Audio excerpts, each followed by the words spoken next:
నగరానికి దూరంగా ఒక గ్రామం ఉండేది. ఆ గ్రామ ప్రజలంతా తమకి కొడుకే పుట్టాలని అనుకునేవారు. ఈ దురాలోచన వల్లే ఆ ఊరిలో 10 సంవత్సరాలుగా అమ్మాయే పుట్టలేదు. ఇంత పిచ్చి ఆలోచనతో ఉన్నారు కనుకే పక్క ఊరి వాళ్ళెవరు వాళ్ళ అమ్మాయిని ఈ ఊరి వాళ్ళకిచ్చి పెళ్లి చేసేవారు కాదు. దాంతో ఆ గ్రామంలోని అబ్బాయిలంతా బ్రహ్మచారులుగానే ఉన్నారు. 10 సంవత్సరాలుగా ఆ ఊరిలో ఏ ఒక్క యువకుడికి కూడా పెళ్లి కాలేదు. ఆ గ్రామ అడవిలోనే ఒక భూతం ఉండేది. ఆ భూతానికి కూడా అమ్మాయి కావలసి వచ్చింది. ఆ గ్రామంలో ఎవరికి పెళ్ళే జరిగేది కాదు. దాంతో ఆ భూతం కూడా అమ్మాయి కోసం తప్పించిపోయేది. ఒక రోజు రాత్రవగానే భూతం అమ్మాయి వేట కోసం బయటికి వస్తుంది. గ్రామస్తులంతా ఆ భూతాన్ని చాటుమాటుగా చూసేవారు. ఆ భూతం అందరి ఇళ్ల కిటికీలోంచి అమ్మాయి కోసం తొంగి చూసేది. కానీ దానికి యవ్వనంలో ఉన్న అమ్మాయి కనపడదు. అరే పిచ్చి గ్రామస్తులారా, మీకు పిండాలు పెట్ట. ఈ ఊరికి ఒక్క అమ్మాయినన్నా తీసుకురావచ్చు కదంట్రా. ఆమె శరీరాన్ని నేను కబ్జా చేసుకుంటాను. ఇంతలో రాజు కృష్ణ అదే దారిలో వెళ్తూ ఉంటారు. వాళ్ళకి ఈ భూతం ఎదురవుతుంది. వాళ్ళకి పూర్తిగా మతిపోతుంది. అరే రాజన్న, అదే ఆ బ్రహ్మచారి భూతం. దానికి 10 సంవత్సరాలుగా అమ్మాయే దొరకలేదట. అది వెతుకుతూనే ఉంది. ఇప్పుడు మనం ఏం చేద్దాం? కొంచెమైనా బుద్ధుందంటరా మీకు? సిగ్గుపడంట్రా మీ పైన. ఒక్క అమ్మాయి కూడా మిమ్మల్ని పెళ్లి చేసుకోవడానికి ముందుకు రావట్లేదు. చిచ్చి, సిగ్గుపడంట్రా మీ యొక్క మగతనం పైన. అయ్యయ్యో భూతం గారు, మీరెంత ఒక అమ్మాయి కోసం తప్పించిపోతున్నారో లోపల మేము కూడా అంతే తప్పించిపోతున్నామండి ఒక అమ్మాయి కోసం. ఏం చేద్దాం చెప్పండి? మా గ్రామానికంటే ఎవ్వరూ పిల్లనివ్వను అంటున్నారు. మేం మాత్రం ఇంకా చేసేదే ఉంది చెప్పండి. నాకదంతా తెలియదు. మీ ఇద్దరికి నేను 24 గంటల సమయం ఇస్తున్నాను. ఈలోపు మీ ఇద్దరు ఎవరో ఒకరిని పెళ్లి చేసుకొని ఈ ఊరికి ఒక అమ్మాయిని తీసుకురండి. లేదంటే నేను మీ ఇంట్లోకి దూరి మీ ఇంట్లో వాళ్ళందరినీ చంపి తినేస్తాను. గుర్తు పెట్టుకోండి, మీకు రేపు రాత్రి వరకు మాత్రమే సమయం ఉంది. ఇదంతా చెప్పి ఆ భూతం అక్కడి నుండి వెళ్ళిపోతుంది. అయ్యయ్యో, ఎలాంటి చిక్కుల్లో వచ్చి ఇరుక్కున్నాంరా రాజన్న మనము. ఇప్పుడు ఏం చేద్దాం? 10 సంవత్సరాలుగా మన ఊర్లో ఎవరికి పెళ్ళే జరగలేదే. అలాంటిది ఇప్పుడు మనం ఒక్క రోజులో అమ్మాయిని వెతికి దాని తర్వాత మనం పెళ్లి చేసుకొని ఊరికి తీసుకురావడమా? అలా రాత్రి గడిచిపోతుంది. తెల్లవారుతుంది. అరే రాజన్న, ఏదన్నా ఉపాయం ఆలోచించావా లేదా? ఏదైనా తేడా జరిగిందనుకో మన మొత్తం కుటుంబమే నాశనం అయిపోతుంది. ఇలాగే రోజంతా గడిచిపోతుంది. రాత్రవుతుంది. అరే రాజు భాయ్, రాత్రి వేళ అయింది. ఆ పిచ్చి పిచాచి ఏ టైంకైనా వచ్చేయచ్చు. మనం ఈ గ్రామం నుంచి పారిపోయామంటే అది ఎట్లయినా మన కుటుంబం మొత్తాన్ని ప్రాణాలు తీస్తుంది. ఏదైనా ఉపాయం ఆలోచించవా లేదా? అరే కృష్ణ, ఇప్పుడు మనకు ఒకే ఒక దారి ఉందిరా. అదేంటంటే నేను ఎలాగైనా పెళ్లి చేసుకొని నా భార్య నా భూతం దగ్గరికి పంపించాలి. అరే అన్నా, అయితే ఇప్పుడు నువ్వు భార్యను ఎక్కడి నుంచి తీసుకొస్తావు? అరే కృష్ణ, ఇప్పటికి నువ్వే నా భార్యలాగా మారాలిరా. వేరే దారి లేదు మనకైతే. అరే రాజు బాయ్, అసలు నువ్వేం మాట్లాడుతున్నావో అర్థమవుతుందా? నేను చూడటానికి కొంచెం అమ్మాయిలాగే ఉంటాననుకో, కానీ నా ప్రవర్తన మొత్తం అబ్బాయిలదనే విషయం నీకు తెలుసు కదా. నన్నైతే వేరే చూపుతో చూడకు రాజు బాయ్. నేను నీకు తమ్ముడు లాంటి వాడిని కదా. అరే వెధవా, నాకు మాత్రం ఒక అబ్బాయిని పెళ్లి చేసుకునే ఆశ ఉందనుకున్నావా ఏంటి? మనకిప్పుడు వేరే దారి లేదురా. అందుకని నేను చెప్పినట్టు చెయ్యి, బయటపడిపోతాం. సరేనా? పద నాతో పాటు. తరువాత కృష్ణ నవవధువులాగా తయారవుతాడు. ఇక వాళ్ళిద్దరూ అడవిలోకి బయలుదేరతారు. కొద్దిసేపట్లో వాళ్ళు పాత గుహ దగ్గరికి చేరుతారు. అక్కడే భూతం ఉండేది. అరే రాజు బాయ్, ఆ దెయ్యానికి ఏమో కావాల్సింది ఒక ఆడది. నువ్వేవో నన్ను లోపలికి పంపిస్తున్నావు. ఇప్పుడు అది నా పైన పడి చంపేస్తుందో ఏమో. నువ్వేదో ఒక ఉపాయం చేయి రాజుబాయ్. ఆ దెయ్యంతో కలిసి కాపురం చేసి దాకా నన్ను తీసుకెళ్ళకు రాజుబాయ్. నువ్వే ఏదో ఒకటి చేసి నన్ను కాపాడాలి. మర్చిపోకు రాజుబాయ్. అరే నువ్వెందుకు భయపడుతున్నావు అనవసరంగా? నేనేదో ఒక మార్గం ఆలోచిస్తాలే. ఆలస్యం చేయకు, రా లోపలికి వెళ్దాం. అలా వాళ్ళు భయపడుతూ గుహలోనికి వెళ్తారు. అక్కడ వారికి భూతం కనబడుతుంది. ఆ భూతం ఈ నవవధువును చూసి చాలా సంతోషిస్తుంది. ఈ రాత్రి తొలి రాత్రి జాగారమే చేయగా. అరే గ్రామస్తుడా, నువ్వు ఇంకా ఇక్కడే చేస్తున్నావురా? చెల్, బయలుదేరు ఇక్కడి నుంచి. ఇవాల్టి నుంచి తను నాది, నీది కాదు. ఈరోజు నాకు జాగారమే. అయ్యో చచ్చాన్రా బాబోయ్. ఇది చూస్తుంటే నన్నే తినేసేలా ఉందే. ఎలాగైనా ఇక్కడి నుంచి కాపాడుకోవాలి రోయ్. అరే కృష్ణ, నన్ను క్షమించరా. ఇక ఒక్క క్షణం కూడా నేను ఇక్కడ ఉండలేనురా బాబోయ్. అరే రాజుబాయ్, నన్ను ఇంత క్లిష్టమైన పరిస్థితుల్లో వదిలేసి ఎక్కడికి వెళ్ళిపోతారంటున్నావు? ఈ రాక్షసుడేవో నాతో శోభనం చేసుకోవాలి అని అనుకుంటున్నాడే. నువ్వు ఎక్కడికి వెళ్ళడానికి వెళ్ళలేదు. నువ్వు ఇక్కడే ఉండు. నన్ను కాపాడాల్సిందే రాజుబాయ్, నువ్వు నన్ను కాపాడాల్సిందే ప్లీజ్. ఇక రాజు ప్రాణం అరిచేతిలో పెట్టుకుని అక్కడి నుంచి పారిపోతాడు. రా నా ప్రియతమా, వెళ్ళి నా కోసం వేడి వేడి పాలని తీసుకొని రావా. రాజు గుహ నుండి బయటికి రాగానే అతనికి కృష్ణ గట్టిగా అరవడం వినిపిస్తుంది. ఆ! అరే దరిద్రుడా, వదలరా రే, వదలరా. నీ మగవాడిరా రే దరిద్రుడా, రే ద్రాక్షసుడా, వదలరా, వదులు. ఆ? దగ, మోసం. అయ్యయ్యో, మీ ఇద్దరు కలిసి నన్ను మోసం చేస్తారా? ఇది మీకు అస్సలు మంచిది కాదు. దీనికి తగిన ప్రతిఫలం మీకు దక్కి తీరుతుంది. ఏం పర్వాలేదు. ఇప్పుడు నువ్వే నా బిడ్డకి తల్లివి కాబోతున్నావు. భూతం తన మాయాశక్తితో కృష్ణని ప్రెగ్నెంట్ చేస్తుంది. కృష్ణ కడుపు పెరుగుతుంది. అయ్యయ్యో, ఎంత పని చేసావురా బాబోయ్. అబ్బా, అయ్యో. అరే నీచ రాక్షసుడా, నువ్వెంత పని చేసావో నీకు తెలుసారా? నన్ను పోయి ప్రెగ్నెంట్ చేసావు కదరా బాబోయ్. అబ్బా, అయ్యా. ఇప్పుడు వస్తుంది మజా. తరువాత కృష్ణ అక్కడి నుండి పారిపోతాడు. అరే గ్రామస్తులారా, నా జీవితం నాశనం అయిపోయింది. ఆ రాక్షసి నా జీవితాన్ని ఎటు కాకుండా చేసేసింది. ఇప్పుడు గ్రామస్తులకి నా ముఖం ఎలా చూపించేది? అరే దేవుడా, నా జీవితాన్ని ఏంటి ఇలా చేసేసావు? అరే కృష్ణ, ఏంట్రా నువ్వు ఒక మగాడివయ్యుండి ఏంట్రా ఇది ప్రెగ్నెంట్ అయ్యావు? అరే పిచ్చి గ్రామస్తులారా, మీ వల్లే ఇలాంటివన్నీ జరుగుతున్నాయిరా రే. మీరేమో ఈ గ్రామంలో ఆడపిల్లని పుట్టనీయకుండా చేశారు. దానివల్ల ఈ ఊర్లో యువకులకి ఎవ్వరికి పెళ్ళే కాలేదు. అంతెందుకు, ఇలాంటి పిచ్చి పిచ్చి పనులు చేస్తున్నారని మన ఊరికి ఆడపిల్లల్ని ఇవ్వడానికి ఆపేశారు. ఇప్పుడు సంతోషంగా ఉందా? తరువాత మరుసటి రోజు పక్క గ్రామాలకి కూడా కృష్ణ ప్రెగ్నెన్సీ విషయం తెలిసిపోతుంది. పెద్దన్న, నువ్వే చెప్పు, ఏం చేద్దాం? ఇంకా కొద్ది రోజుల్లో ఆ కృష్ణగాడు ఒక పిల్లడికి జన్మనివ్వబోతున్నాడు. ఆ పుట్టే బిడ్డ కూడా దెయ్యమైందనుకో, అప్పుడేం చేద్దాం? మొత్తం ఊరినే శ్మశానం చేసేస్తాడు కదా వాడు. ఏమంటావు? అవునవును, నువ్వు చెప్పేది కూడా నిజమే తమ్ముడు. ఈ విషయం మీద మనం ఒకసారి సర్పంచ్ గారిని కలిస్తే ఎందుకైనా మంచిదేమో. కొంతమంది గ్రామస్తులు కలిసి సర్పంచ్ దగ్గరికి వెళ్తారు. సర్పంచ్ గారు, కృష్ణ గురించి మీరు వినే ఉంటారు కదా. ఇప్పుడు కొద్ది రోజుల్లో వాడు ఒక పిల్లాడికి జన్మనివ్వబోతున్నాడు. ఒకవేళ ఆ బిడ్డ కూడా సైతానైతే మన గ్రామం పరిస్థితి ఏంటి? మన గ్రామమే వల్లకాడైపోతుందేమోనని మేమైతే అనుకుంటున్నాము. అవునవును, నువ్వు చెప్పేది నిజమే. మనము ఇప్పుడు ఆ కృష్ణ గారిని ఖచ్చితంగా చంపేయాల్సిందే. మనకి వేరే దారి లేదు. ఇదంతా రాజు వింటాడు. అతడు పరిగెత్తుకుంటూ కృష్ణ ఇంటికెళ్తాడు. అరే కృష్ణ, కృష్ణ, అయ్యయ్యో ఎక్కడున్నావురా? తొందరగా బయటికి రారా కృష్ణ.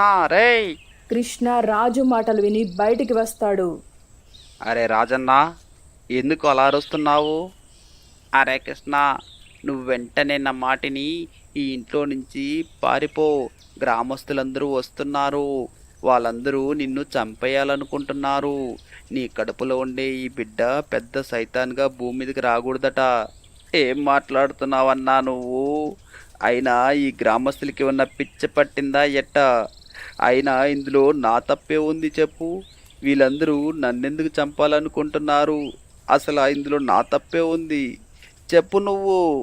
అరే అదంతా నాకు తెలియదురా కృష్ణ. నీ ప్రాణాలు నీకు కావాలనుకుంటే వెంటనే ఇక్కడి నుంచి పారిపో అంతే. అరే పట్టుకొనిరా వాడిని. వాడిని ఇవాళ వదిలేదే లేదు. వాడి ప్రాణాలతో వదలటం అంత మంచిది కాదు. అరే కృష్ణ, తొందరగా పారిపో, వెళ్ళిపోరా అక్కడి నుంచి. అరే నన్ను ఎక్కడికి వెళ్ళమంటావన్నా? ఈ గ్రామస్తులు చూస్తుంటే నన్ను వదిలేలా లేరే. ఎక్కడికి పోయినా నన్ను చంపేసేలా ఉన్నారన్నా. అరే కృష్ణ, నేను చెప్పింది చేయరా నువ్వు. నువ్వు వెంటనే ఒక పని చెయ్యి. ఆ దెయ్యం ఉండే గృహలోకి వెళ్ళి దాంకో. అది మాత్రమే నిన్నిప్పుడు కాపాడగలదు. ఎందుకంటే దాని బిడ్డకి నువ్వు తల్లివి కాబోతున్నావు కదా. అదే క్షమించరా, దాని బిడ్డకి నువ్వు తండ్రివి కాబోతున్నావు కదా. అయ్యో అయ్యయ్యో అయ్యయ్యో, ఈ గ్రామస్తులందరూ కలిసి నన్ను చంపేయాలనుకుంటున్నారే. అయ్యయ్యో పరిగెత్తరా, కాపాడుకోరారే. అయ్యయ్యో భూతం గారు, భూతం గారు ఎక్కడున్నారు మీరు? భూతం గారు, ఆ గ్రామస్తులందరూ కలిసి నీ బిడ్డని నన్ను చంపేయాలనుకుంటున్నారు. వాళ్ళకెంత ధైర్యం! రాని, వాళ్ళ పని వాళ్ళని నేనే చూసుకుంటాను. తరువాత గ్రామస్తులంతా గుహ దగ్గరికి వస్తారు. అరే ఈ తిక్కులోడు వెళ్ళి గృహలోకి వెళ్ళి దాక్కున్నాడు. ఇప్పుడు మనం కానీ లోపలికి వెళ్ళామంటే ఆ రాక్షసి మనల్ని బతుకుండగానే నవిలి తినేస్తుంది. తరువాత గ్రామస్తులు ఆ గుహ బయటే ఒక డేరా వేసుకుంటారు. అక్కడే ఉంటారు. ఆ బిడ్డ కోసం ఎప్పుడు జన్మిస్తుందా అని ఎదురు చూస్తూ ఉంటారు. ఒకవేళ ఈ కథ తరువాయి భాగం మీరు చూడాలనుకుంటే కామెంట్ బాక్స్లో కామెంట్ చేయండి.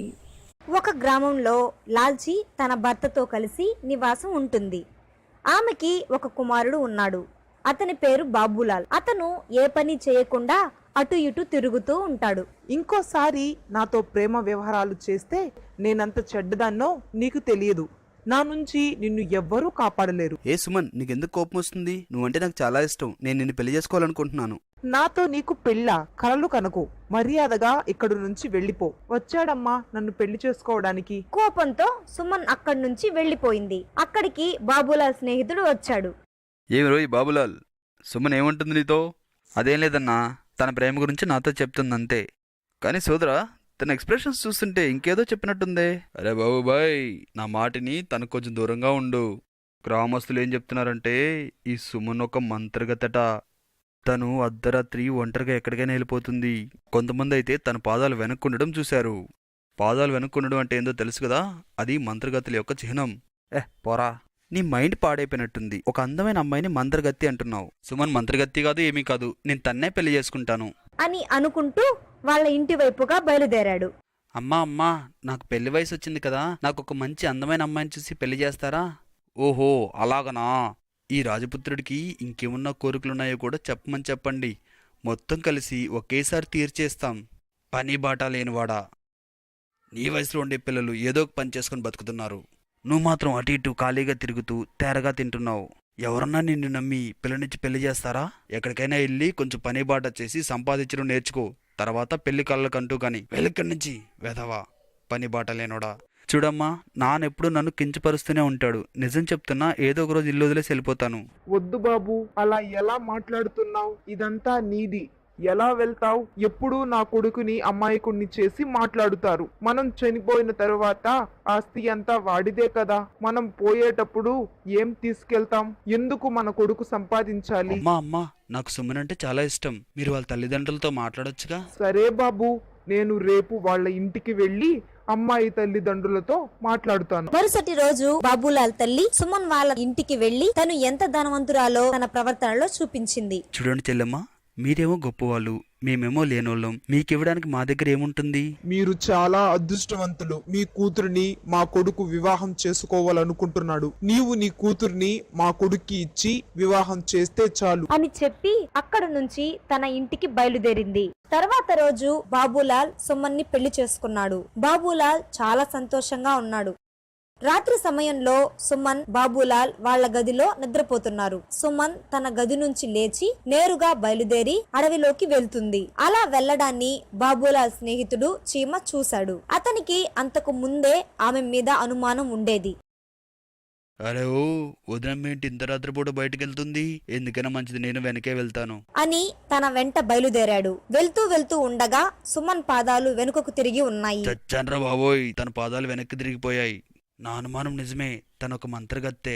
తను ఆమెను గమనిస్తూ ఉండగానే తను మంత్రగత్తెగా మారిపోయింది. వెంటనే తన గుహలోకి వెళ్లడాన్ని పెద్ద కళ్ళు చేసి గమనిస్తూ ఉన్నాడు చీమ. తను కూడా ఆమె వెనుక గుహలోకి వెళ్ళాడు. ఓ రాక్షసులకు అధిపతి, నేను 9 మందిని మీకు బలి ఇచ్చాను. ఇంకా ఒకరు మిగిలిపోయారు. ఇప్పుడు నేను ఇంకొకరిని బలి ఇవ్వడానికి సిద్ధంగా ఉన్నాను. ఈ ప్రపంచాన్ని ఏలాలని అనుకుంటున్నాను. ఇక్కడ జరిగే సంఘటన మొత్తం వెంటనే వెళ్ళి బాబులాల్కి చెప్పాలి. తొందరగా పరుగెత్తికెళ్లి బాబులాల్ ఇంటి కిటికీ దగ్గరకు వెళ్లి బాబులాల్ అని పిలిచాడు. అరే బాబుబాయ్ తొందరగా లేవు, నీకొక ముఖ్యమైన విషయం చెప్పాలి, తొందరగా లేయి. అరే ఏమైందన్నా, నువ్వు ఈ టైంలో ఇక్కడేం చేస్తున్నావు? అరే బాయ్, నేను ఆల్రెడీ ముందే చెప్పాను నీ భార్య ఒక మంత్రగత్తి అని, కానీ నువ్వు నా మాట నమ్మలేదు. అరే అన్నా, నీ మైండ్ పాడైందా ఏంటి? మళ్ళీ అలాగే పిచ్చి పిచ్చిగా మాట్లాడుతున్నావు. అవునా, అయితే చెప్పు, సుమన్ ఇంట్లోనే ఉందా? ఇంతలో సుమన్ అక్కడికి వస్తుంది. సీమ అన్నయ్య, ఇంత రాత్రి వేళ వచ్చావు? సుమన్ ఇంట్లో ఉండడం చూసి చీమకి చాలా కోపం వస్తుంది. అదేం లేదు వదినా, నేను ఇటువైపుగా వెళ్తుంటేను బాబుబాయిని ఒకసారి కలుద్దాము అని అనిపించి ఇలా వచ్చాను. సరే అయితే నేను బయలుదేరినా అని చెప్పి చీమ అక్కడ నుంచి పారిపోతాడు. ఏంటండి మీ స్నేహితుడు ఏం చెప్పాడు? అదేం లేదు, వాడెప్పుడు పనికిరాని విషయాలు మాట్లాడుతూనే ఉంటాడు. పద వెళ్ళి పడుకుందాం, అసలే చాలా ఆలస్యమైంది. తెల్లవారుజామున ఆ వ్యాపారి భార్య చాలా కోపంగా ఉంది. ఎందుకంటే సుమన్ ఇంకా పడుకునే ఉంది. ఓ కోడలి పిల్లో, ఇంకా పడుకునే ఉన్నావు? ఇంట్లోని పనులన్నీ ఎవరు చేస్తారు? త్వరగా లే, నేను పని మనిషిని మాన్పించేశాను, నువ్వే ఆ పనులన్నీ చెయ్యాలి అని వ్యాపారి భార్య భయపెట్టడం వల్ల సుమన్ నిద్రలేచింది. కోపంతో తన కళ్ళు ఎర్రబడ్డాయి. ఓ ముసలిదానా, ఉండు, నీకు ఒక మంచి గుణపాఠం చెప్తాను. సుమన్ బయటికి వచ్చి, ఓ ముసలిదానా, ఎందుకు పొద్దున్నే అరుస్తున్నావు? నువ్వు నా నిద్రని చెడగొట్టావు. నీకు ఎంత ధైర్యం నన్ను ఎదిరించడానికి? చూడమ్మా, సిగ్గులేనిది, అత్తగారిని పట్టుకొని ముసల్ది అంటుంది. నువ్వు ఇంటికి సంబంధించిన పనులన్నీ చెయ్యాలి, ఎందుకంటే నీ తల్లిదండ్రులు నాకు చిల్లి గవ్వ కూడా ఇవ్వలేదు. నేనేం మీకు పని చెయ్యను, నేనేం చెయ్యాలో నాకు తెలుసు. నీకెంత ధైర్యం నేను చెయ్యను అని చెప్పడానికి? ఆగు, నీకు బుద్ధి చెప్తాను. దీని వల్ల చచ్చేలా ఉన్నాను, చూడండి సిగ్గులేని దాన్ని. బాబు, ఓ బాబు, అరే ఓ బాబు, చూడు నీ భార్య ఎలా ప్రవర్తిస్తుందో. నా దగ్గరికి తొందరగా రా, లేకపోతే నా జుట్టు ఊడిపోయేలా ఉంది. తన తల్లి భయపడుతూ అనే మాటలు విని తొందరగా బయటికి వచ్చి విషయం అడిగాడు. ఎప్పుడైతే అతను వచ్చాడో సుమన్ ప్రవర్తన బయటపడింది. ఏ సుమన్, నీకెంత ధైర్యం? నువ్వు మా అమ్మగారితో ఇంత క్రూరంగా నడుచుకుంటావా? మా అమ్మగారిని వదిలేయి, లేదంటే అస్సలు బాగోదు. సుమన్ తల్లిని వదిలేసి తన గదిలోకి వెళ్లిపోయింది. అమ్మా, మీరు బానే ఉన్నారుగా? మీకేం కాలేదుగా? అవును బాబు, నేను మంచిగానే ఉన్నాను. నేను కొద్దిగా ఇంటి పనులు చెయ్యమని చెప్పాను, దానికి ఆమె నన్ను ఇలా చేసింది. బాబు తన ఇంటి నుంచి బయటకు వెళ్తూ చీమను చూశాడు. ఏంటి బాబుబాయ్, మరీ ఇంత దిగాలుగా ఉన్నారు? మీ భార్య యొక్క మంత్రగత్తె అనే విషయం మీకు తెలిసిపోయిందా ఏంటి? నీ తమాషాలు ఆపుచీమా, అసలే నేను బాధలో ఉన్నాను. ఇవాళ పొద్దున సుమా తన హద్దులు దాటింది. మా అమ్మగారు జుట్టు పట్టుకుని చాలా క్రూరంగా ప్రవర్తించింది. అరే అన్నా, నేను మీకు ముందే చెప్పాను కదా, ఈ సుమన్ మామూలు అమ్మాయి కాదని. ఆమె దగ్గర రాక్షస లక్షణాలున్నాయి. దానికొక సులభమైన దారుంది. నువ్వు ఒకసారి మీ భార్యని అద్దం ముందుకు తీసుకెళ్ళు, అప్పుడు అద్దంలో తన నిజ స్వరూపం కనిపిస్తుంది అని ఇద్దరు వాళ్ళ ఇంటికి వెళ్లిపోయారు. ఆ రోజు రాత్రి బాబులాల్ తన భార్య సుమన్ కోసం మల్లెపూలు తీసుకుని వెళ్ళాడు. ఓ ప్రీతమా, ఎక్కడున్నావు? నీకోసం ఏం తెచ్చానో చూడు. సుమన్ అక్కడ నుంచి అద్దం ముందుకు వచ్చి మల్లెపూలు చూసి సంతోషపడింది. ఆ తరువాత ఆ మల్లెపూలను తలలో పెట్టుకుని అద్దంలో చూసుకోవడానికి వెళ్ళింది. తన వెంట బాబులాల్ కూడా వెళ్ళాడు. అతనికి నిజం తెలిసి తన కళ్ళను చాలా పెద్దవిగా చేసి ఆశ్చర్యపోయాడు. అద్దంలోకి చూసి చాలా భయపడ్డాడు. అరే భగవంతుడా, నేను బలేరుకుపోయాను. తన మంత్రగతిలా మారిపోయింది. మంచే జరిగింది, ఇప్పటికైనా నిజం తెలిసింది. ఈ రోజు రాత్రి నిన్ను బలి ఇస్తాను. చచ్చండ్రా బాబోయ్, ఇది రాక్షసులా మారిపోయింది, నన్ను ఎవరన్నా కాపాడండి. చీమా అన్న నన్ను కాపాడు, నా భార్య రాక్షసులా మారిపోయింది, నువ్వు చెప్పింది నిజమే. అయ్యో చచ్చాన్రోయ్. అతను నేరుగా చీమ వాళ్ళ ఇంటికి పరిగెత్తాడు. సీమాబాయ్ తొందరగా తలుపు మూసేసేయ్, నువ్వు చెప్పింది నిజమే. సుమన్ ఒక రాకాసి, తన అద్దంలో నిజ స్వరూపం చూశాను నేను, నన్ను తను వదలదు.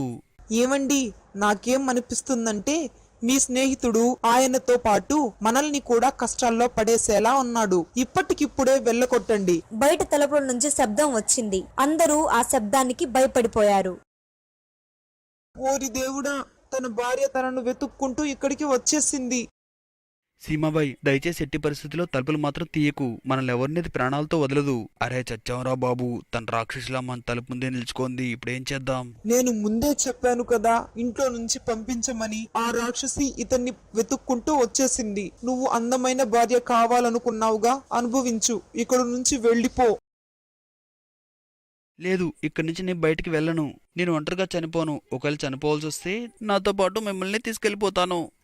అరే, ఇతను మనల్ని కూడా చంపించేసేలా ఉన్నాడే, ఏదో ఒకటి చేయండి. అరే బాబుబాయ్, మా ఇంట్లో చిన్న చిన్న పిల్లలున్నారు. అది కానీ లోపలికి వచ్చిందంటే మమ్మల్ని మాత్రమే కాదు మా పిల్లల్ని కూడా తినేస్తుంది. దయచేసి ఇంట్లోంచి బయటకు వెళ్ళిపో. అలాగే మిత్రమా, నా కోసం అమాయకమైన చిన్నపిల్లల్ని బలి చేయను. ఈ క్షణమే ఇంట్లోంచి నేను బయటకు వెళ్ళిపోతాను. దేవుడా, నీకు కృతజ్ఞతలు, మన ప్రాణాల్ని అరే ఒక్క కాపాడాడు. క్షణం ఆగు మిత్రమా, నువ్వు చావుకు ఎదురెళ్తే నీ తోడుగా నేనుంటాను. రాధా, నువ్వు లోపల పిల్లల దగ్గరికి వెళ్ళు. నా స్నేహితుడికి ఏం కాకుండా చూసుకుంటాను. నా స్నేహాన్ని నిరూపించుకుంటాను. అయ్యో, మీకు పిచ్చి పట్టిందా? ఆ రాక్షసి మిమ్మల్ని కూడా ఒకేసారి చంపేస్తుంది. నేను నా స్నేహితుడిని ప్రమాదంలో వదిలేయలేను. ఒకవేళ అలా వదిలేస్తే ఈ ప్రపంచంలో స్నేహం అనేదాన్ని ఎవరూ నమ్మరు. మరణంతోనే స్నేహాన్ని నిరూపించుకోవాలనుకుంటే నేను ఖచ్చితంగా మరణిస్తాను. పదబాబుబాయ్, నేను నీతోనే ఉంటాను. చిమా అన్న, నీ స్నేహాన్ని నేను నమ్ముతున్నాను. నా కోసం నీ ప్రాణాన్ని పణంగా పెట్టొద్దు. మనిద్దరం కలిసిన ఆ రాక్షసిని ఏమీ చేయలేం. మరణం తథ్యం. నువ్వు చెప్పిందైతే నిజమే, మనిద్దరి వల్ల అయితే కాదు. కానీ దీనికోసం నాకొకరు తెలుసు. వాళ్ళైతే ఆ రాకాసిని ఎదుర్కోగలరు అని చెప్పి చీమ నడుచుకుంటూ తన పూజ గదిలోకి వెళ్ళాడు. ఓం జై హనుమాన్, నువ్వు మాతో పాటు వచ్చి ఆ రాక్షసి పని పట్టాలి. మరోసారి చెడును అంతం చేయడానికి దైవం ఎదురు నిలబడుతుందనే విషయాన్ని నువ్వు నిరూపించాలి. నువ్వు మాతో రావాలి. పదమిత్రమా, ఆ రాక్షసికి గుణపాఠం చెప్పాల్సిన సమయం ఆసన్నమైంది. అరే వా వా, మేమిద్దరం కాదు రాక్షసి, మీ ముగ్గురం. జై బోలో హనుమాన్ కి జై, జై శ్రీరామ్ కి జై, పవనపుత్ర హనుమాన్ కి జై. అరే ఒరే, నేను చచ్చిపోతున్నాను. ఏం చేస్తున్నావు? ఓ దేవుడా, నన్ను క్షమించు. మీరు చాలా శక్తివంతమైన వారు, నన్ను క్షమించండి. ఇప్పటి నుంచి నేను ఎవరిని కష్టపెట్టను. నేను చాలా పెద్ద తప్పు చేశాను. కొద్దిసేపట్లో ఆ రాక్షసి కాలి బూడిదయింది. ఈ కథలో నీతి ఏమిటంటే మరొకసారి చెడుపై మంచి విజయం సాధించింది.